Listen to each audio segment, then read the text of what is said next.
White looks to throw. He wants Boyd deep. Help over the top. Boyd adjusts. 1,000 and a score. Wilson drives in. She scores.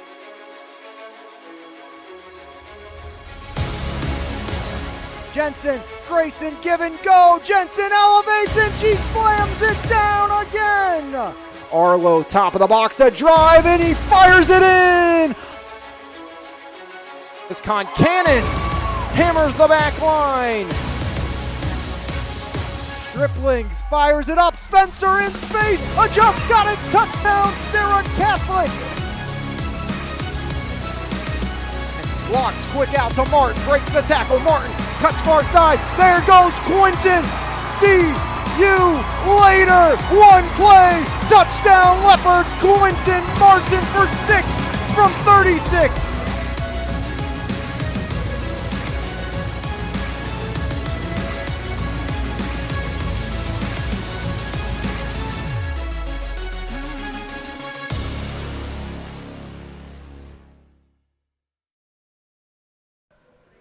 Another day, another episode of the award-winning Valley Sports Guys podcast, live here from His Place Coffee Community and more here in Monessen. Jose Negron, Jeremy Salou, Alex Lyons again with you for another episode, the 81st episode of the VSG podcast, presented by MVI Live. And good morning, guys.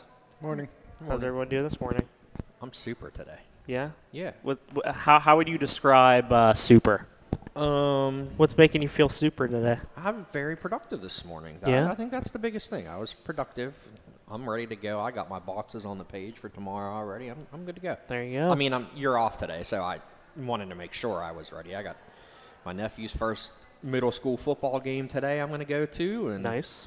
Then covering some EF Ringgold girls soccer, and then, on to the monotony of the night. So. A busy week for us in the Mon Valley Independent Sports Department. After a holiday weekend, it was nice to have Sunday off, and then had a lot going on Monday for Tuesday after a very busy weekend of soccer action that we'll talk about a little bit shortly. But let's first start out by kind of recapping the Week 1 action in WPIAL football here in the Mon Valley, and I'll kind of get us started with this one because I had the defending WPIAL and PIA champions on Friday night, the Bell Vernon area Leopards, with a pretty convincing victory on opening night, a 40-0 win at Laurel Highlands, a former conference foe. Of course, the non-conference gauntlet that Bell Vernon is in, that helped them last year and getting prepared for the grind of going through Class 3A and going through the WPIAL and state playoffs. But they're replicating that once again with Laurel Highlands, McKeesport, Penn Trafford, and Thomas Jefferson over the next couple of weeks. But really no trouble for Bell Vernon, on Friday night. Obviously, I'm sure some things that Matt Humbert is going to want to clean up. His coaching staff is going to want to clean up. But it seemed like it was just business as usual for the Leopards. I mean, Quentin Martin, the highly touted Penn State recruit, did his thing, 2 rushing touchdowns, 2 receiving. Really like the way that Braden Locks threw the ball with Martin as his top target. Anthony Cruz and Jake Jedico, were able to get in on the ground game with a couple of scores. The offensive line looked good. Defensively, the Leps just, showed why they're probably one of the best defensive teams in Class 3A, if not the best. Tanner Moody was all around the ball, 9 tackles for him. Aiden Johnson was involved. Adam Lacarta, reigning Defensive Player of the Year. This is a Bell Vernon team that after Week 1, they look like they have one goal, well, 2 goals, I guess, in terms of championships. But they have those goals, and they're not going to stop until those goals are achieved. No, I think the key there is, you had Martin 3 touchdowns, but 2 of them were through the air? 4 touchdowns. He had touchdowns, two receiving, 2 air. rushing. Yeah. So I think that kind of shows the not the change that this offense is going to go through, just another facet of it. Mm-hmm. I expect to see Braden Locks throwing the ball a lot more this year, and Martin lined up wide because of the emergence of guys like Anthony Cruz, who You know, you team him and Jetico up, but you're still going to run those jet sweeps with Martin and everything. You know, I saw Coach Humbert last night. He's, you know, obviously preparing for McKeesport. They present a special challenge with that triple option, but, you know, the stars that McKeesport had are not there anymore. So I think this is a first real test, too, for McKeesport, you know, going up against that Bell Vernon defense, which, again, was outstanding. Yeah. But I think I think Bell Vernon made a little bit of a statement, you know, to Laurel Highlands. I know Laurel Highlands came in real high. You know, they were coming off a big win against Uniontown, but, you know, they didn't, you know, they performed. They were a lot better last year against Bell Vernon, obviously, with the roster they had. But I think they had really high hopes going into that game. And, you know, Bell Vernon shut that down pretty quick. Yeah, and I think the biggest thing, too, is it was very encouraging to see Anthony Cruz get involved early and get that first touchdown. It really shows the way, and he didn't have a ton of carries, maybe like 3 or 4 throughout the night. But that's such a good start for, I feel like, how they plan on using him, especially once they get into conference play. I think we're going to see a lot more of Anthony Cruz for sure. In conference play, and him getting, you know, maybe 10, 15 carries or so. But it just shows the multitude, and you know, Coach Humbert even said, you know, we want to get the ball into Quinton's hands in different ways, not even just him running the ball, but using him as a receiver, having Braden throw the ball a little bit more, and being able to rely on, you know, 2 different running backs in Anthony Cruz and Jake Jetico, who can get the job done as well. I mean, that's just such a big thing is, you know, if you look at the depth chart, technically Cruz is probably the number 3 running back, right? But he is good enough to be a number 1. There's no question about that. Yeah. I mean, and Jake Jetico, he's the number 1 on most teams in the area. He's a guy who, you know what, a couple years ago against LH, he had 5 touchdowns and 200 ran yards. for over 200 yards. Like, he is fully capable. He's that physical runner, you know, in this running back room that, you know, can, you know, get downhill, just run people over. And, you know, we saw him, I think he had, I can't remember the yardage on it, it was 30-plus yards on his touchdown run Friday. But, you know, just there's so many weapons in this running game. There's a you know, ton of receivers that, you know, Locke's going to be able to rely on. And that offensive line is how it all gets done. You know, I think, you know, the offensive line and, you know, when we're writing stories and stuff like that, it's, you know, we're obviously highlighting the playmakers and things like that, but you got to give credit to the offensive line for Bell Vernon, what they're able to do and opening up holes, giving Braden Locke's time in the pocket to throw. It's very, very impressive that, you know, what that front line's able to do as well. I think they're and that front line will be tested again, like I said, against McKeesport tonight, or not tonight, but this week. You know, I think there's a little chip on Bell Vernon's shoulders too, because, you know, being a defending state champion, defending Whitfield champion, you know, they lost by 8 points to McKeesport last year, but I think they think it's more of a matter of they gave that game away. Yeah. You know, they had 2 critical turnovers. You know, Bobby Boyd's no longer there. You know, Jamil Perryman's no longer there, so the whole cast has changed. But what McKeesport does is methodical, and they do it from middle school on up. So those guys coming in as freshmen, sophomore, first-year starters, you know, they know what they're doing. Yeah. So I think, you know, there's a chip on Bell Vernon's shoulders because they feel they gave that game away, and they're, you know, out to prove that they're a much better team than McKeesport saw last year. But you know, they want to handle their business here, and they want to run this gauntlet of, like we said in the season preview, they look at their season as 2 seasons. They have these first 4 games, and then they go into their final 5. So they got something to prove. And, you know, spoiler alert, I think they're going to be fine this weekend. I think, too, if you ask Matt Humbert, and I'll probably ask him tomorrow because I'm going to talk to him and Matt Miller for our Game of the Week story, but if you ask him what's going to be key, limiting those splash plays from McKeesport. Right. Making sure that those big plays don't happen, which, you lose Jamil Perryman, you lose Bobby Boyd, but they do have weapons that are capable of doing that. Anthony Boyd is fully capable of doing it. We've seen what Keemon Spell has been able to do through the first couple of weeks. I think Garrett Tarver, you know, is a good enough quarterback to make this triple option offense work. Is he a Jamil Perryman? I mean, no. I think it's very hard to replicate what Perryman was able to do at the quarterback position. You know, I think McKeesport was the only WPIAL team to have 2 1,000-yard rushers last year. And I think the other key is too. It looks like they're really spreading the ball more this year than they did last year, because you had Perryman, you had Boyd. You wanted the ball in their hands; they were safely and secure there.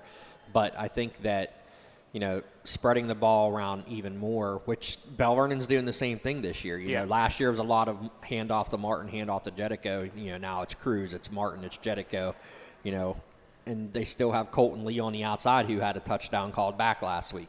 So I think both of these teams feature a more diverse offense. They do what they do, but they're getting the ball in other people's hands. I think both offenses are fully capable of putting points on the board. It's going to be a matter of which defense is going to bend but not break. And I think you look at the difference between these two teams. Are they trying to do similar things when it comes to spreading the ball out? Absolutely. But I think a big issue here is you still have the star power on Bell Vernon. I mean, you didn't lose anybody you need to replace. A lot of times when you're trying to change this, you're kind of forced into changing into a situation where we no longer have a workhorse. And does that help a lot of times? Yeah, absolutely. But Bell Vernon, they still have that workhorse that, okay, this isn't working. We're just going to hand it off to Quentin. Good luck stopping him, because not many people can. Versus McKeesport, we are forced into this situation losing Perryman and Boyd, and those are big losses, but it's a team, I think, they want to prove that they're right back where they were a season ago, that they are the top dogs. I think you talk to anyone at McKeesport, they believe that that's going to be their conference this year. I mean, TJ's good, but I think McKeesport thinks that they're going to come out on top, and, that's kind of the gauntlet Bell Vernon we talked about. The Laurel Highlands, not near the pomp and circumstance we saw last year. But these next couple will be, McKeesport and Penn Trafford wasn't necessarily a game Penn Trafford like to have. So, that's going to make that Bell Vernon game all that more meaningful to Penn Trafford when they play Bell Vernon. And then, TJ Bell Vernon, you don't have to say anything else about that. Right. That's going to be a great matchup as well. Really looking forward to seeing how Bell Vernon, fares in this, the next 3 games. Obviously, McKeesport this week, Penn Trafford next week, and then the big matchup against Thomas Jefferson the week after. And speaking of McKeesport and Penn Trafford, both those teams went at it Friday night, a 17-7 win for the Tigers as they beat Penn Trafford. I believe Penn Trafford's out to an 0-2 start to the season. Yeah, they're a lot different than they were the last couple of years. They're a real young team.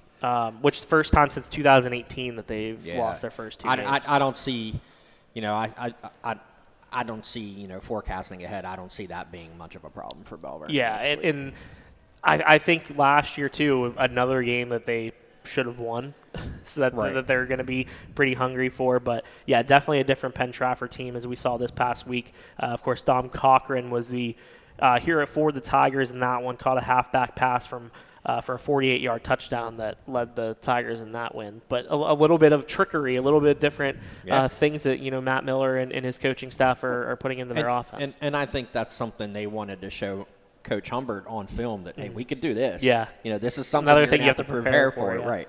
And as we go through these first few games, especially with these 4A, 3A teams that have 4, exhibition games, I think each week you're going to see more and more added to the playbook anyway.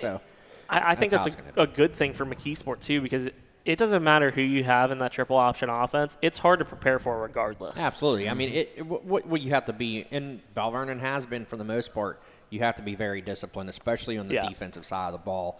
You have to know your assignments. You have to fill the right gaps. You do that, and there's no better defensive coordinator in my mind right now anywhere in the Valley than Brett Barish. Yeah. He's going to make sure his team's prepared for that.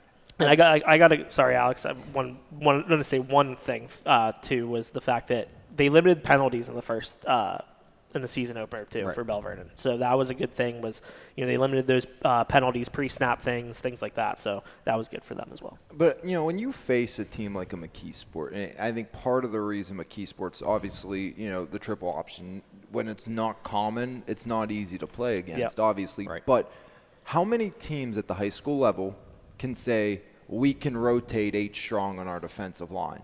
Right, not many. And Bell Vernon, you could probably rotate more than 8 guys in there and be perfectly fine. I mean, we saw a number of – I think last year in games you saw the upwards of 10, 11 guys getting meaningful snaps on that defensive line for Bell Vernon. I mean, you had, I think you were 3 deep in some of the positions that, when Coach Humbert sends out the depth chart, his D tackles were 3 deep at both middle interior linemen, 3 deep on one side, 2 deep on the other on the defensive end position.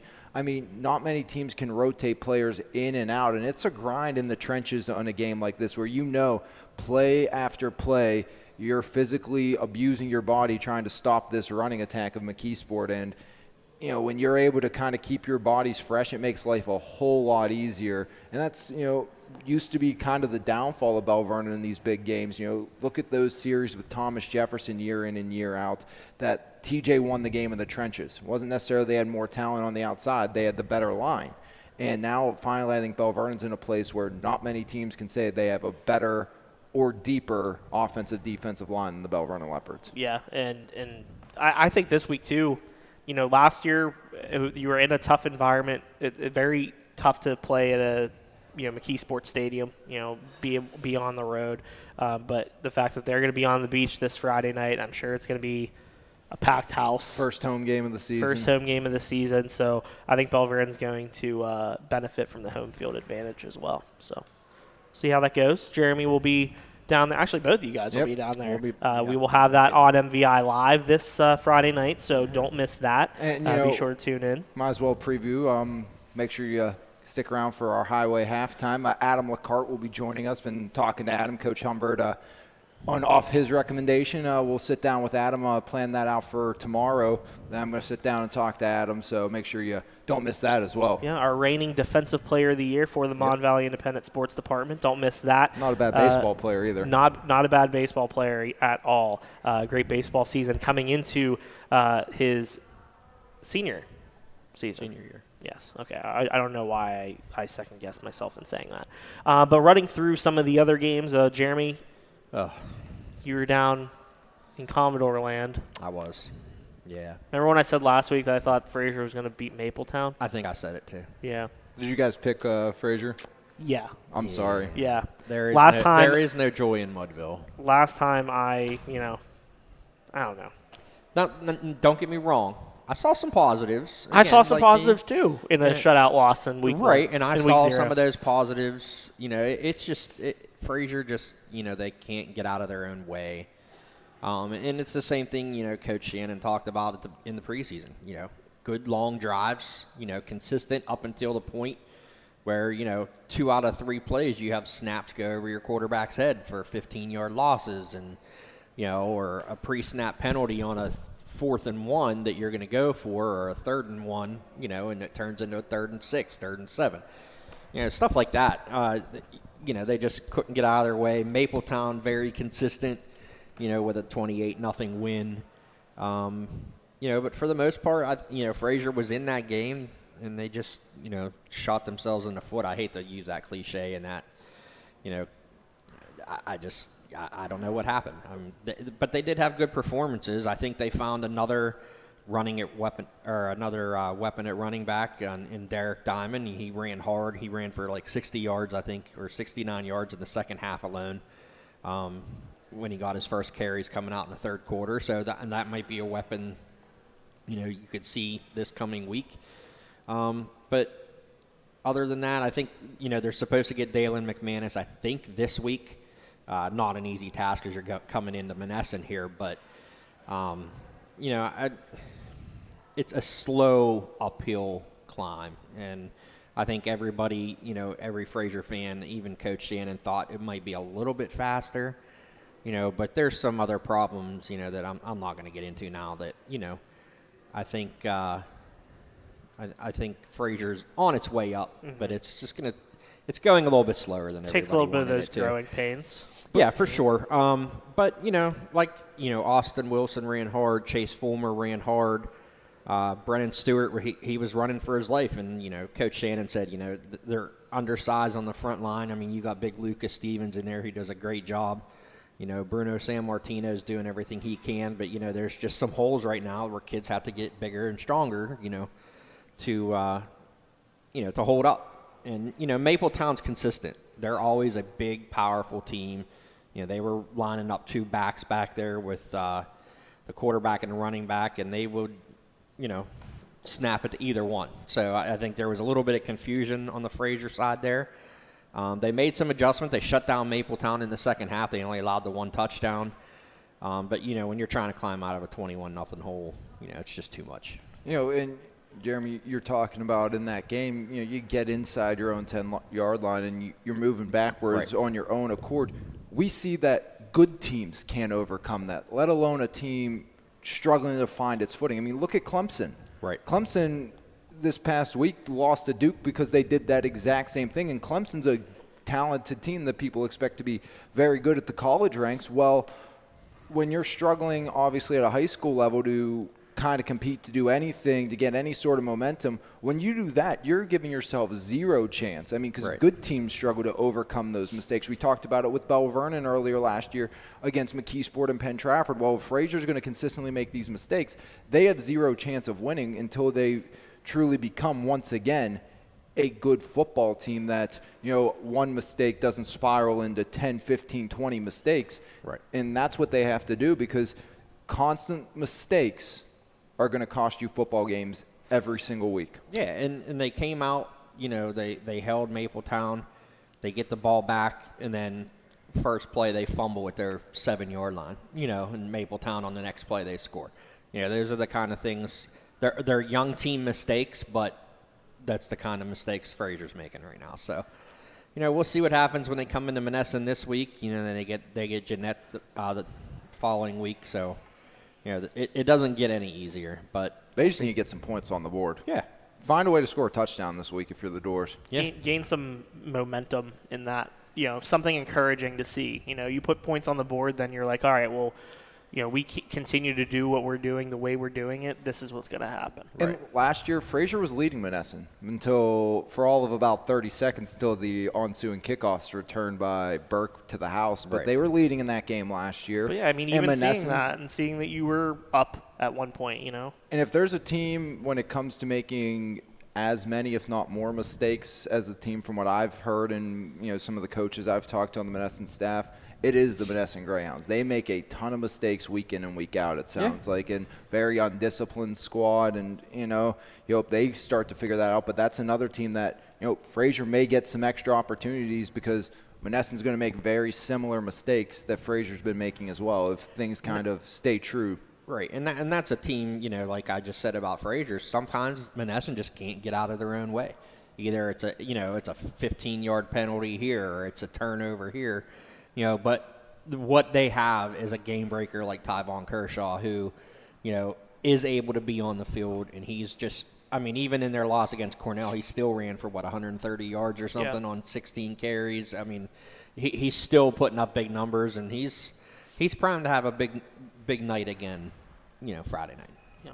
We'll continue to run through our games from this past week and talk a little bit about our MVI Live game of the week. Sarah Catholic with a 41-21 loss to Seton LaSalle, and it was really the O'Malley Daly show. We've kind of seen Daly's. We're used to the Daly putting on a good performance. Yeah, we're used to that. But O'Malley Daly came up huge for Seton LaSalle, especially in the second half. I think it was a tie game going into halftime, 14-14. Yeah. The Rebels with a huge second half in which they outscored Sarah Catholic by a 27-7 margin. Daly, 24 carries, 174 yards, and 4 touchdowns. Alex, you got to see it firsthand. What was it like seeing Sarah Catholic try to stop O'Malley Daly? They couldn't. It's as simple as that. O'Malley Daly in the offseason put on 20 pounds of muscle. It was very visible.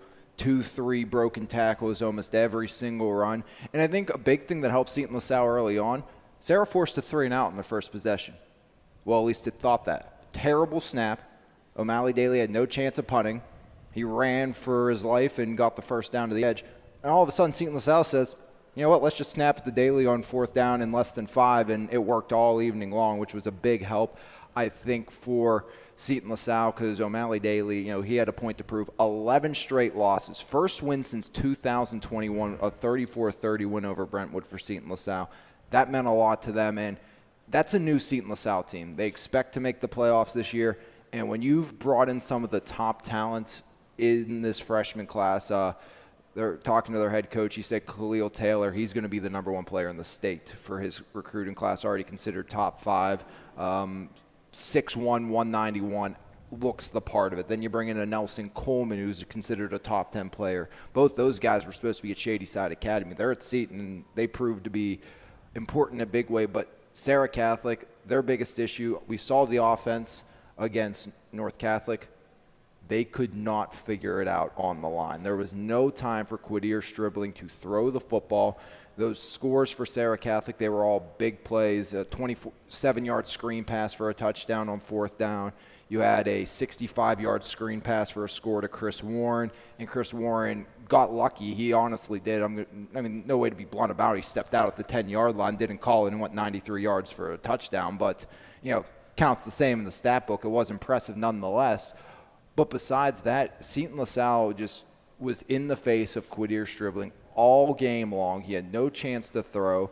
And the thing is, Sarah Catholic, we've talked about it, they're another team that, use the cliche, shot themselves in the foot because Seton LaSalle, they were forcing big plays, that defensive unit of Will Martin, O'Malley Daly. They found their way into the backfield time and time again. But there was 2 big miscues. Khalil Taylor, the sprinter to the speedster, who his head coach said, take his track time, take his 40 time, put it in the state. He's going to compete for gold this year. So impressive kid, but he fumbled a punt. Isaiah Petty, first one down there, got the recovery.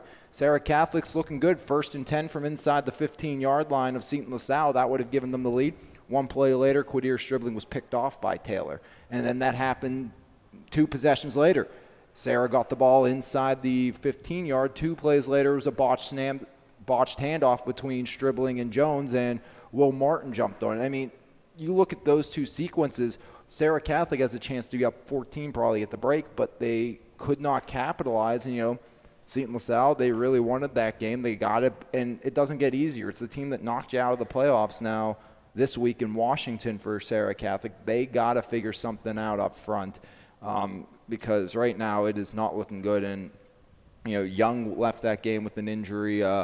Washington and Stribling just couldn't hook up, not enough time, and it's one of those things. Sarah Catholic got to figure something out soon. And I wonder, how much truly they are still missing Landon Bauer, who was their starting left tackle last year. I think that's a big, big loss for the Eagles as he was in street clothes on Friday night. And you got to be concerned defensively. This is the 2nd straight week where they've allowed 40-plus points. And like you said, it's not going to get any easier with Wash High this week. Defense is what Sarah usually prides itself on. And over the first couple of weeks of this season, Sarah Catholic has kind of been let down by its defense, especially last week when Stribling, was all over the place and helped Sarah's offense put up 40-plus points with 6 touchdown passes.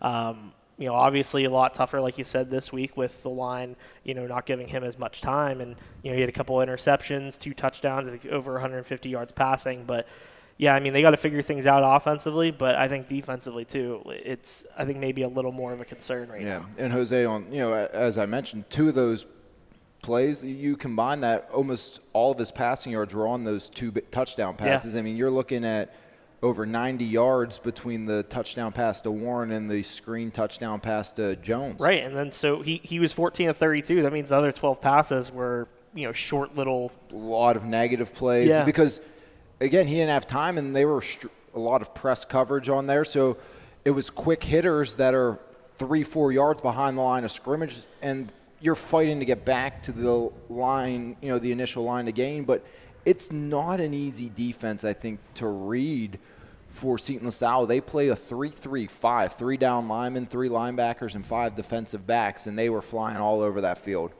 Yeah, going to be interesting to see how Sarah turns things around as they go into their week number 2 matchup against Washington this week. 0-2 start for the Sarah Catholic Eagles. We'll continue to run through our roundup of games from Friday night. Of course, Thomas Jefferson, 49-3 over Baldwin. Elias Lippincott with a pair of touchdown runs. Also had a fumble recovery for a touchdown. Luke Costco had 2 touchdown passes and a touchdown run. I believe Brody Evans still got some time under center as well. So the 2-quarterback system is working so far for Thomas Jefferson as they continue on with their season. Elizabeth Ford, guys, 24-7 over West Mifflin, 2 100-yard rushers for Elizabeth Ford on Friday night, and 41 carries combined for Charlie Niggett and Jace Brown. 21 carries, 136 yards, and a score for Niggett. 20 carries, 100 yards, and 2 touchdowns for Jace Brown. What is Elizabeth Ford kind of proven through the first 2 weeks under a new regime here with John DeMarco leading the way? But those two playmakers, and Charlie Niggett and Jace Brown, definitely helping make the job easier for their first-year quarterback and this first-year coaching staff. I think the biggest thing to me is the offense is taking a page out of the defense, and the defensive mentality is we're going to line up or we're going to smack you in the mouth. And they're playing that hard-nosed, nose to the grindstone offense where they're going to run it right down your throat, and they're going to dare you to stop them. Now, is that going to work against the Bell Vernons of the world? Probably not. But, it's going to work against everybody else. They saw something against West Mifflin, and they stuck with it. And if it's successful, if it's not broke, don't fix it. Right. I think Coach DeMarco has, them primed up, to where it's going to be them and Bell Vernon, in that last game for the conference title. And, hopefully they can come out on top this time. But, I expected a little bit more of a fight from West Mifflin. That's not a slouch. No, it was a 7-7 game at halftime, and I think it was a good early test for EF. I think I think Coach DeMarco probably learned more about his team in this game than he did in that first game against Ringgold. Yeah. And it's almost as if Coach DeMarco, again, obviously Coach Mike Colodi not there anymore, but it's almost like he's taken a page out of his handbook when, kind of Zion White was a young quarterback. Well, you had the two big runners in the backfield in Brownfield and Flournoy, right, and they relied heavily on those two guys. Both wouldn't be surprised any given night you see Devontae Brownfield and Kyle Flournoy pick up 100-plus yards each, and then they'd be in the passing game with a couple quick short receptions that they would take for 40 yards. I mean, and it was – getting Zion White comfortable in those early season games. Well, now you have your new sophomore quarterback, but you have some experienced runners in the backfield and Niggett and Jace Brown. And I mean, it's one of those things that it's a very similar sequence to what we saw when, Zion was a young quarterback for Elizabeth Ford. When you have those experienced backs, it kind of helps loosen everything up. And then, by the end of the year, we saw how good White was able to become, and you hope that's going to be the same case this year for Elizabeth Ford, to add that wrinkle as the season goes on. But you can lean on some workhorses here in the early going. Yeah, we talked about it, I think, last week too. Like, Ryan Messina is going to be a lot more comfortable throwing the ball a lot more as the season goes on, because this running game is kind of carrying the load. It's not really putting a lot of pressure on him in his first year as a varsity quarterback of having to say, I got to throw for 200 yards every week for us to be successful. And you also, that's the other big thing, where are ZF's leading receivers last year? Well, they're gone. I mean, Zach Boyd, 1,000 yards last year. Kelly Rush, the speedster, he's graduated. I mean, so it's not just replacing the quarterback position. Your top two wide receivers from last year are gone, and Charlie Niggett, who maybe was your number 3, he's now your running back most of the time. Right, and it's nice to see Charlie get more carries because I feel like, he can be that shifty back that, obviously we saw running for over 130 yards. Like, it's a good compliment with him and Jace Brown in that backfield. And I think we could see a little bit more of that this week as they prepare to face East Allegheny on Friday night. But we'll run through the rest of this. 47-0 Freeport over South Allegheny. Mount Pleasant 27-13 over Yock. Avella a 22-15 win over Bentworth. Cornell 20-6 over Monessen. Wash High a 26-0 win over Clairton. And California 47-0 over the Charleroi Cougars. Do have to give a shout out to Spencer Petrucci for a phenomenal performance Friday night. The California Trojans another shutout win. They shut out Fraser week 1. They get another shutout against Charleroi this past week. Petrucci was the top runner in the Whippeal, 17 carries, 287 yards for him. Jake Leahy had 3 interceptions, setting a school record against Charleroi on California's home turf. So a big victory for the Trojans, as through the first 2 weeks, they weren't happy in the first week with that 37-0 win against Fraser. weren't happy with what they were able to do despite getting that victory. But I think if you're Ed Woods, I'm sure you're probably a little more happy with a 47-0 win against Charleroi. And I think one thing, remember, there was the question mark. Obviously, Coach Woods outstanding, with what he does, but there was a question on that defensive side. What's the new look defense, without Zach Kiefer as the defensive coordinator there? Well, so far so good for the California Trojans. Yeah. Everything's looked good for California through the first 2 weeks. We will be back Friday night, of course, as we are every single week with coverage of Friday Night Lights. I know I will be at Elizabeth Forward covering that game against East Allegheny. Jeremy will have coverage of Bell Vernon McKeesport, which you can also watch on MVI Live. Where else do we have our fellow MVI sports contributors going this week, Jer? I actually had it pulled up. I don't know why I even asked. Adam Brewer and Bob Smith will be at the Manessa and Fraser game. Liam is taking a night off from joining Alex, and he will be at Yawk and Charleroi. Somebody's going to get their first win there. Yep. I obviously will be at McKeesport, Bell Vernon, and you will be heading to that East Allegheny Elizabeth Ford. Always love going to EF. What was there last night? You're going to eat good, that's for sure. That is true. I actually, you're going to eat well. My wife is. I'm jealous, Jose. My wife is going to be out of town this whole weekend, so I said to myself, Friday night, I don't have to buy dinner or cook anything. Debbie Starmack's probably going to have to-go containers for you. Probably. She'll make sure I didn't mention that to her, but she does take good. If she's somehow watching, I'm sure Debbie is fantastic. Yeah. Yes. No one does it better than Debbie Starmack, and everybody at Elizabeth Forward is just phenomenal. What they do for us is second to none. We appreciate it more than they know. To double back real quick, going back to Cal, how much do you think there's that winning culture off of baseball season right now? The Trojans, they just saw a phenomenal baseball season of male athletics, and football wants to do the same thing. And I think that's a big thing as well, that that added chip on your shoulder for the male sports at California after that fantastic baseball season. Right, and when we saw Bell Vernon, the success that they were able to have during the football season, and then later on in the spring, the softball team was able to go and win a Whitfield title. So we've seen a lot of different teams from the same schools have success, and I'm sure the football team wants to get in on that. Appearing for a Whitfield championship and contending for titles. So we'll see if the Trojans can continue what they've been able to do through the first couple of weeks. We'll talk a little bit of soccer. Jeremy, you had a long Saturday at the beach at James Ware Stadium for the Paul Sasko Memorial Classic, and Charleroi with some big victories both on the boys and the girls side on Saturday. Yeah, I'm kind of upset. Maybe Charleroi should be thanking me, the boys team at least, for leaving when I did, because then they scored 3 unanswered goals and came back from 2-0 deficit in the final 18 minutes. But anyway, back to the girls game. We talked about this year, watching it over the last few years.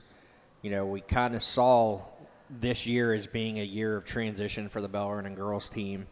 And that's what it was. Charleroi went in there and came out with a 3-1 win. They were up, I think, 3-0 before Bell Vernon got their final goal. 2 goals by Bella Corrado and a goal by Boots the younger. Charleroi played really well. That back line, it's not that they're doing anything, extravagant. It's just their speed has been too much for their opponents so far this season.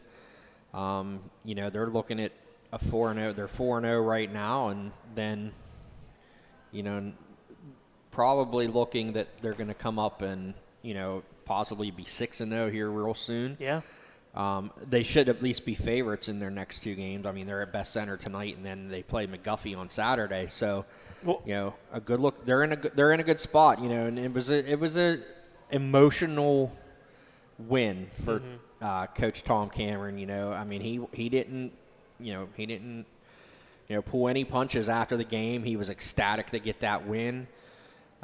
He said he was able to take some advantage of some things he saw from the Bell Vernon group. So, and he had, I think he had at least two or three of the 4 top players on the field, at that time. 3 of them were wearing white. So I think that was the biggest thing. But he was excited to get the win. I used the quote, it was a less than amicable split. And he said, oh, absolutely, that's fair to say. He came off a section title at Belle Vernon and then was dismissed from his job. So he finally felt it was time to get this game on the books, and they took care of business. And then right after that, Charleroi, the boys team, Trevor Kovac scores two goals, makes it 2-0 with a PK in the second half. I'm like, all right, I'm out of here, I'm leaving. And then all of a sudden it's 3-2. So Charleroi came back really quickly in that one. Dylan Klinger with 2 goals. They take another one from their rivals across the river, and it's become a pretty heated rivalry here in the Valley. Yeah, I mean, I was going to say a little bit about, this obviously will probably give Charleroi even more confidence going into the rest of section play, but it was just last week that we said that, Waynesburg and Char Houston are going to be kind of the cream of the crop in this section, and then that night they both lost. So what's this section even look like now? Like, Charleroi obviously looks like the team to beat after getting that win. Yep. But, you got Bentworth, who got a huge win that same night. South Allegheny, has looked good early on. I mean, it seems like our local teams might be maybe the top 3 teams in this section. They might perhaps. be. And we'll learn a little bit more tonight. Bentworth is at South Allegheny is at Bentworth tonight, and we talk about it all the time, going up and playing on the hill in Ellsworth. It's not an easy task, especially for these teams that play on turf. Charleroi going to Best Center. Hopefully no planes are landing on the multi-use facility, in the middle of the game. But the multi-use facility that the hosts Fredericktown bocce ball. International Airport. We're sorry. But so. And even that facility, it's tough to play. The Charleroi boys only won 3-0 last night. You would think, they should be getting Arlo McIntyre back. He played on Saturday. I know he wasn't feeling well, so he should be back in the mix real soon here. And then, flip it back to the boys' side. You have that Charleroi-Bentworth showdown. They're both 5-0 this year. That's tomorrow night, which is also Hall of Fame night at Charleroi. So, soccer's picking up. I mean, it really is, and thank you again to all the teams that are actually reporting their scores. Just don't forget to put the halftime scores in there so we can get the proper box scores. Mm-hmm. But other than that, it's a good season for soccer here in the Mon Valley. Yeah, I'll be up at Charleroi tomorrow for Hall of Fame night, that Bearcat-Cougar matchup. Excited to see that one. Got to give a shout-out to, I think, one of the top goal scorers right now in the Valley is Dylan Klinger from Charleroi. Yep. He's been phenomenal through the first handful of games. Don't know his total goal score. I know he had one last night against Beth Center. He had a hat trick in the first game of the season. Yeah, he had a hat trick earlier this season. I think he scored in just about every game. He had 2 against Belle Vernon, right? In the second half of that game. So, he's been phenomenal for the Cougars. Charleroi looked really good, 5-0, 2-0 in section play. That should be a very interesting matchup against the now Nick Malarby-led Bearcats tomorrow. So should be excited for that one. Soccer-wise, you get to see a good one here, I think, tonight, too. Elizabeth Forward going to Ringgold on the girls' side. Ringgold, I feel like a much-improved team. I think, they'll experience probably some growing pains early in the season, but I feel like they'll hit their stride. They have a lot of seniors, but like Coach Ed Rosen still said, they're still kind of a young team when it comes to experience-wise. Right. But they're kind of the unknown team in that section. Yeah. What you have in TJ, what you have in EF, but other than that, it's Connellsville's right there. They're very systematic. They do everything they do well. And they beat Ringgold earlier this year. So now, Ringgold in need of some wins, and it doesn't get easy with EF coming in there tonight. Yeah. And EF, if I'm not mistaken, Valerio took care of business last year. She had a big game at Ringgold, but the game at EF last year, which was the second of the 2 meetings, that was an overtime game. Mm-hmm. It was a very close game. Ringgold took them to their limit. That was the game where I felt like I was like, I believe in Ringgold. I feel like this is a team that can get it done. And maybe it was more so like EF kind of having a late season, like, they were coming off a big win. I believe that was after their win against TJ. I believe so. So maybe a little bit of kind of a letdown. You see that after big wins every once in a while. But, you got to give Ringgold a ton of credit for what they were able to do there. I think Ringgold is fully capable of surprising any of these teams. I mean, you still have an Elizabeth Wilson back. You lose Right. Ferentz, but, there's still some talent up front. The question is, are they going to be able to work against this back line of EF, which is always a tough task. And not even just the fact that it's because of how much depth they have on that back line. They're about 7 deep when it comes to defenders and who they can put back there. And they have plenty of goal scorers, plenty of players who are able to, connect on their passes in the midfield, make things happen. It's an EF team that I really think is going to. It's tough because I feel like them and TJ are so just close to one another. Very similar teams, I feel like, too. Great coaching on both sides. Even the last several years with Brandon Gerba leading that EF team. I mean, he had so much success there, and a credit to what he was able to build. Satiri Sarikas comes in, and I feel like he's going to only continue what they've been able to do over the last several years. And Sean Richter's a phenomenal coach over at TJ, what he does. So I think it's basically those two teams battling, and then everybody else battling for themselves for those third and fourth playoff And here's spots. something else to watch. Ringgold played Uniontown last night. So they're coming off a 6-0 win, right into this big section matchup. Ringgold, I'm looking at the standings. They have 5 games under their belt. This is only EF's second game of the year. Yeah. So they're still pretty fresh, and not only do you have Ringgold with already 5 games in, they got their game legs, obviously, but they did play last night. The thing that's going to help them is their depth. I know they play a lot of players.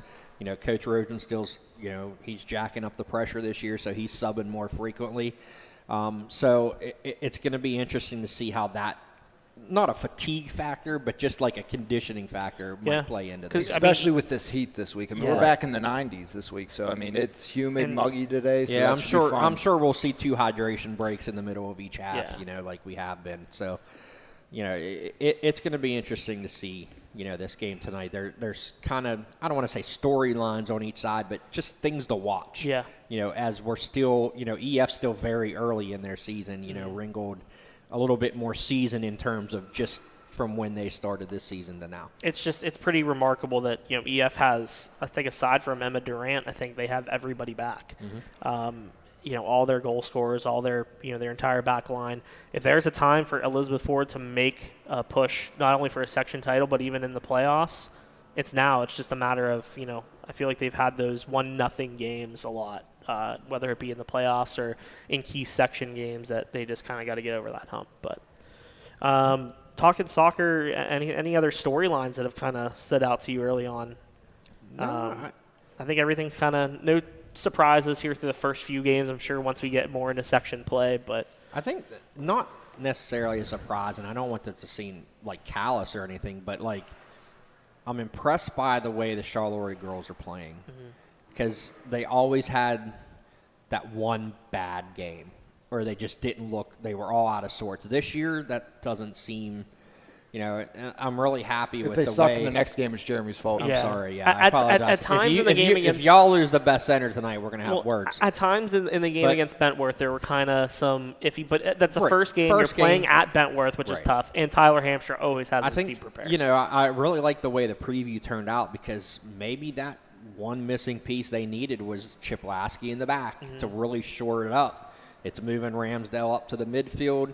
It gives them an extra person to control the ball a little bit. Playmaker for Boots and And because usually you count on either Boots or Bella being a playmaker for each other. She's another weapon up there that it's really it's been allowing.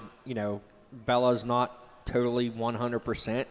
But there hasn't been that drop-off. They're playing consistent, and that's the key. Every coach, how many times do we hear when we talk to the coach, we need consistency. We need to be consistent.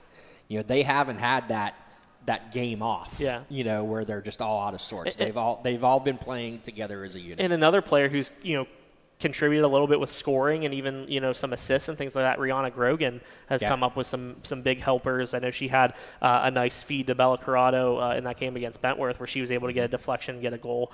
So a couple, different playmakers stepping up. The back line's kind of shoring up. Addison Conrad, I think, has been phenomenal in net for Charleroi. Now I think year number 3 of her being the starter. I think she's gaining a lot more confidence as a veteran leader back there. So Charleroi looking good through the first handful of games, and we're excited to see how a lot of our teams continue as the season goes on. I got to see Elizabeth Ford's boys last night, a 1-0 loss at the hands of Keystone Oaks. Just some things that they got to shore up. It was kind of a fluky one goal that was scored in that game. EF did have their opportunities. Matt Johnson was really, really good in net, but we'll see how things go forward for Elizabeth Ford. They have a big matchup tomorrow against East Allegheny, who is unbeaten in section play. But a lot of big storylines in boys and girls soccer. We'll see how they fare out as we go along the rest of the week and the rest of the season. And I think the other scary thing is just how balanced Thomas Jefferson's girls have been. Yeah. Last year it was a lot of Lamenza scoring. It was Emma Martinez when she was, Bella it's Vozar everybody. Yeah. Sammy Maglico's coming up. She's having a great year. It's just they're a lot of spreading different the ball. names. Yeah. And it's something that I think we're going to see with EF tonight. I'm really interested to see, with Coach Sarekis is how much, and absolutely not knocking Coach Gerba because we loved him. He did so much thing in rebuilding that program. I just think, now that the pieces are in place, there's more structure there. I'm interested to see how that has translated in with the coaching change and now how they're going to play tonight against Ringgold. Yeah, you look at the goal scorers they have on this team. Brooklyn Baldensberger, who already has a hat trick in their first game. Obviously, Abby Beinlich, an all-state player. Mia Valerio, Giovanna Ferraro. A ton of players that are capable of going up top and making an impact. And same with TJ. They had 3 goal scorers, I believe, in their win over the weekend. Lamenza was one of them. I think Aubrey Little had a goal. The third goal scorer is escaping me. I apologize for that. But a lot of balance that TJ's relying on. And like I said, coaching on both sides is superb. Sean Richter does a phenomenal job over at TJ, has been for the last several years. And but excited to see what these teams are capable of as the season goes on. But look at your computer. You're looking at some Cal Vulcan stuff, right? We can't forget to mention. We know our buddy Spencer is always paying attention to the podcast. Yeah, so we gotta highlight. We gotta have a Vulcan. It's segment. opening. Finally, it's opening weekend for I'm gonna still say Cal U. The football team hosts Kutztown this weekend up at Adamson Stadium. So if you're bored and there's no other good games on, go head up there and watch. Quarterback battle, we'll see. Maybe see some highlights from Bobby Boyd. There's a lot of local talent. I think, how many locals do we have? 12? We have a good amount. 8 to 12 at least. Yeah. Local players up there this year. We got a lot of starters. Dom Solomon on the defensive side from Clareton, Clay Rosensteel, and Anthony Bitko from McKeesport, Ringgold and McKeesport. A ton of local guys that I'm sorry that I'm not naming them all, but I'm really interested in seeing how much Bobby Boyd gets on the field because I know Gary Dunn was very high on him. We got to see him at McKeesport and what he was able to do. I think he's going to be a perfect fit for this offense and as a running back. A very talented running back room. And I think last year at times the running game struggled for Cal, but with a new quarterback. We're probably going to see a flip in the offense a little bit. Yeah, so I think they're going to rely on the running game a little bit more, but I think they're going to still maintain their balance. But I think those running backs are definitely going to be counted on for sure. And knowing Coach Salisbury, who I'm very familiar with from my years at Fraser and his years there, he likes to throw the ball. Yeah, if anybody didn't know. Oh. But he likes to throw the ball. Yeah. And speaking of Salisbury, shout out to Maddie Salisbury, double-digit kills last night in Fraser Volleyball's win. I think, jumping into volleyball, I think she's going to be the key this year for Fraser. I think, spreading the ball out the way they do. What a wild transition. Can I just... Yeah, you like that? It wasn't exactly the smoothest, but, we go from... Nothing's better than going from Cal volleyball or Cal football to Fraser volleyball. But, there's the Salisbury thing, so okay. it just made me think of it. I saw the stats last night. She had 10 kills. Being left-handed, coming off that right side, she's going to be a big spark plug for the Commodores. And talking a little bit about some volleyball, Alex got to see the Sarah Catholic volleyball team last night. Alex, what were your impressions of the Whitfield runner-ups? You take it with a grain of salt because of who they played last night, but I think they're going to be better than last year. Trahan, Cassidy, make sure I'm, which one it is. Yeah. But Cassidy, she's hitting the ball harder than last year. Cooley looks really good on the outside when she had her spots there, and I think they're all serving extremely well. I mean, besides Cassidy one time throwing the ball up into the basketball hoop that was, stationed up to the side, giving the point to Riverview. But, I mean, Cassidy, Trahan, Cooley, Goldstein, all outstanding servers. And that's another team. You don't have one hitter that's going to do it all. You're going to see Goldstein on the outside. You're going to see Olivia Hussein on the outside. You're going to see Cooley on the outside picking up kills. A lot of attempts from the 10-foot line by Cassidy, Trahan, your libero. Then you're also going to see Bree Battles now coming in the middle, maybe helping ease the loss of Weber, who's really the only massive loss, for Coach Keith Trahan in that Eagles team that was one spot shy last year. And, he believes they have the team to get back there, and he welcomes a rematch and hopes to get, I think, that rematch, because I think he wants a little bit of revenge, even if it doesn't come in the championship game. I think he wants that at some point in the playoffs, that he has a chance to take out the team that beat them in the championship game last year. And, I think barring the development of Frazier, I think you go early season, these two teams, if you had to play a game to start the year, I think Sarah Catholic would have the edge. Now, by the end of the year, is it different? It could be. That's what's going to count. And that's what it's how do these young players, like Jeremy said, Maddie Salisbury, who's going to be an extreme catalyst for the Frazier attack, Addie Schultz in the middle. And, that's your two biggest positions you're replacing. You're replacing Maddie's sister Braylon, who was in the middle. You're replacing Jensen, who was on the outside. And if those two girls can truly come into their own, I believe that, again, Frazier's the team to beat. Everybody's going to tell you that because they're the defending champs and they're still extremely talented. But a team like Sarah Catholic, I think, is going to be a very tough team to deal with this year because they have a much bigger roster. They've grown their roster, and it's height. They have all sorts of height. Bree Battles around 5'10". You have Hussein around that height. Then you have a very tall Goldstein multi-sport athlete. I mean, they're all athletes. They're very talented girls, and I think they're going to be able to compete for that 1A championship this year. They were one game shy last year. And again, they're the team that knocked off Bishop Canevin. That's the team that won 5 straight district titles. They appeared in 10 straight. Sarah Catholic's the reason they didn't do that this year or last year. And, I think they have a chip on their shoulder coming into this season. Yeah, I mean, we always talk about, the rankings and things like that. I don't really care for the rankings. Do you feel like, it's warranted that some of these outlets are putting Sarah Catholic ahead of Frazier in those rankings? If you look at it, and now that you've seen them in person, I understand why you would, and people don't.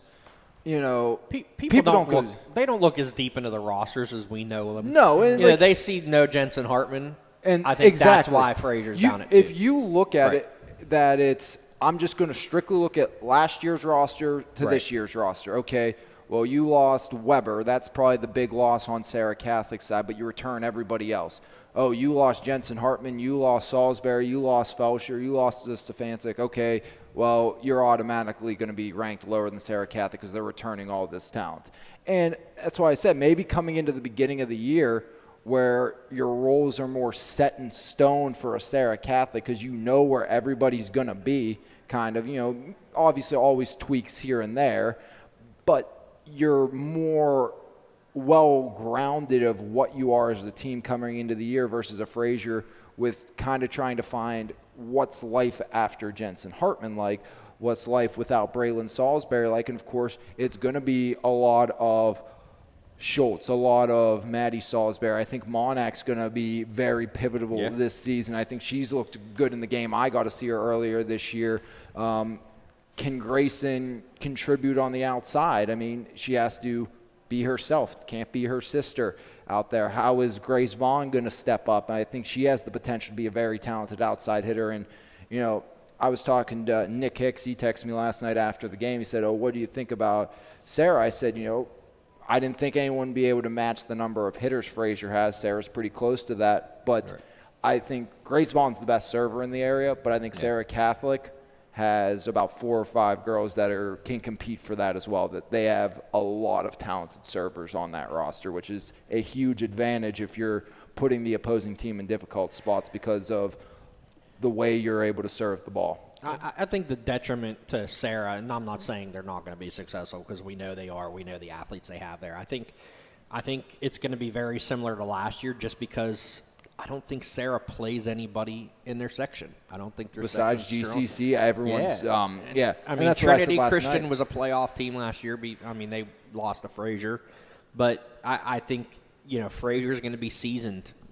In that section, I think that's the big ultimately difference. Is what's going to help them in the long run. And like talking to Coach Hartman, she's not throwing away September. It's just she wants to see where this team is in October. Once they get rolling a little bit. They got Jefferson Morgan tomorrow. Then Tuesday they got California. I think that's going to be an interesting test for them. Jefferson Morgan took California to 4 sets yesterday. Coach Hartman said Jeff Morgan's vastly improved. But, Mapletown is at California tomorrow, so we're going to learn more about what Mapletown sees. We got Adam Brewer going there tomorrow. And it's one of those – it's just an unfortunate, in a sense, situation for Sarah Catholic because that's not their choice. It's not their choice, right. Like you have a GCC in there, but everyone else is pretty bad in that section. I mean, Trinity Christian's a playoff team because of the section they play in. Exactly. In all honesty, let's not beat around the bush there. And that's, again, not the fault of the Sarah Catholic Eagles. And this would have been a year I'm pretty sure it's not on the schedule, but I would have loved to see them play South Allegheny again this year because I think SA is way better than they were a year ago. I thought they did play them this year. I don't know if I might have missed it on the schedule. Just continue. I'll but I mean, that was a game that last year Sarah Catholic went and took care of business. But I think SA has a lot of talent that, that's going to be more like what you're going to see come a playoff run. And I'll put it out this way. I would be surprised if you do not see Fraser and Sarah Catholic in the Final Four. No, and I wouldn't be and I'm going to say I wouldn't be surprised if you see those two teams compete for a championship game, but I'm not going to go out and say I'm going to guarantee it. I'd be utterly I'm putting 99.9 that those two teams are in the Final Four. But you get to the Final Four, anything can happen. I mean, Fraser went to 5 versus Mapletown last year. Sarah took on Bishop Canevin. You never know what's going to happen once you get to the Final Four. And Fraser struggle when they go to Mapletown. It's just what it is. Sarah Catholic and South Allegheny will play at Sarah on the 18th. September 18th? September 18th. It's a Monday. All right. Well, I probably will be. I'll probably be there. No, I'm excited. They got some talent on that South Allegheny team this year. I watched the last set. I watched the last set when you were there the other day. Oh my gosh! Yeah, down 13-4 and coming back to win. So that should be interesting, and that's another up and coming team. I think Chismar, she's going to be really talented. Just a freshman. So I think it was Allie's the freshman, right? And Ava's the older one. Yeah. Had to make sure I get that right. But, yeah, she's really good on the outside. Hayes is good. Lindy Lucas, a good server on that team. SA's much improved here this season. And that was another team losing probably their cornerstone in Cortazzo. Yeah. And she was a cornerstone in every sport she played for South Allegheny, let's be honest. Yeah. I don't know. Anything else we need to talk about? I think we're good. Anything else that you guys that caught your eye through the first couple weeks of the busy fall sports season? No. You got anything? A lot of good golf teams in the area. Yes. Bell Vernon. I think they avenged their only loss of the year. They beat Uniontown yesterday. Yeah. Got to give a shout out to the golf coaches for the amount of scores that we've received. It seems like our box scores are more golf scores than they are. Soccer scores. And they're in like I said, we're very appreciative of it. The volleyball coaches too have been really good. There's not as many stats because I know a lot of them watch the replays of the game and take the stats. We get that. Please just at least you make sure you send in the game scores, each set score. If you have somebody that stood out, just highlight them. Say, hey, so-and-so had a good game, or we could at least get their name in the paper. Parents like to see their names in the paper. Their kids' names in the paper. We've noticed. So, yeah, I mean, I can't argue. I mean, we still have a couple issues with a couple schools and their score reporting. But, for the most part, it's been great. The box scores, we have a whole section of our 11 or whatever it is, agate page is always box scores.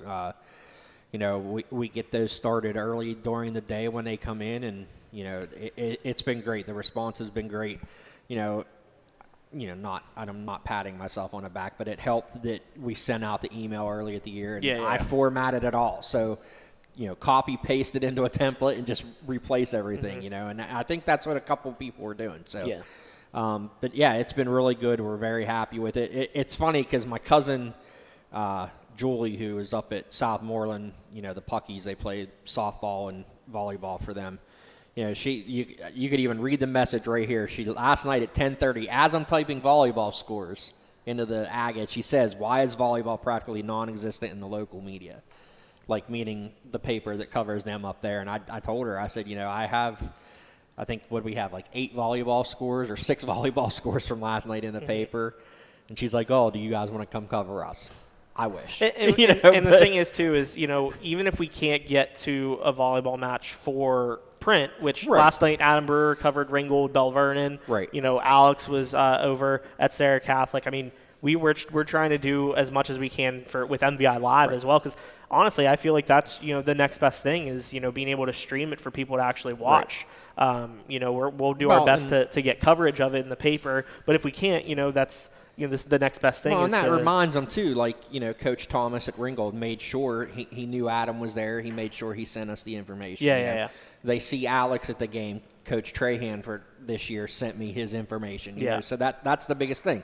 Did he have the stats? No, but I put on the thing. You can go on MVI Live's archives and you can watch this game. Right. In worst case scenario, I'm normally pretty close on stats. Yeah. Right. And those are on the broadcast. So I try with volleyball. That's not the easiest. It's not the easiest. No. And even when you go, you can say, "Hey, make sure you email your score in so we can get it in there." So. I mean, it's a team effort. It truly is. We're trying. I said at the beginning of the year, we're going to try to have more sports in the paper, more volleyball. We got another volleyball coverage tomorrow. Yeah. I don't know what my status is going to be tomorrow. I don't know if I'm going to be working or not because of my back procedure. But, if not, Adam's still going to the California Mapletown game. So, golf. We covered the Whitfield Championships last year. Hopefully we'll be there again. I think there's another one at Cedar Brook this year. I think the AA. So, it's just trying to be diverse. Do we wish we can get all the sports? No. But, I mean, yes, we wish we could. Can we? No. It's physically impossible. I think the answer to that is yes. It's physically impossible with a staff of 2, sometimes 3. We have budgetary concerns. Yeah. So it's hard. But with the branch of MVI Live, that's the best part about it. It's the best part. And the best part about the podcast. I mean, we can provide coverage and talk more in depth about subjects and things that we can't, put in the paper. So, also for all of you that are, I've been just getting my phone blown up. People texting me saying, "Hey, when are you going to make your volleyball debut?" And in terms of covering a game next week, guys. I know you've been wondering. Next week sometime. Don't worry, I will be at a volleyball game next week. It's flattering. It really is. Unless you want to go to the TJ Ringgold one tomorrow.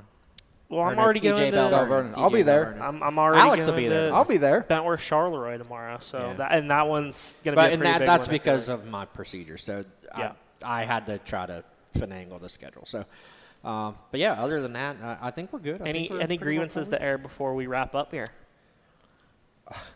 No. It's probably better that I don't. Yeah, I think. Look at you having self-control. I am. I'm being. If I wasn't here, would you have said it?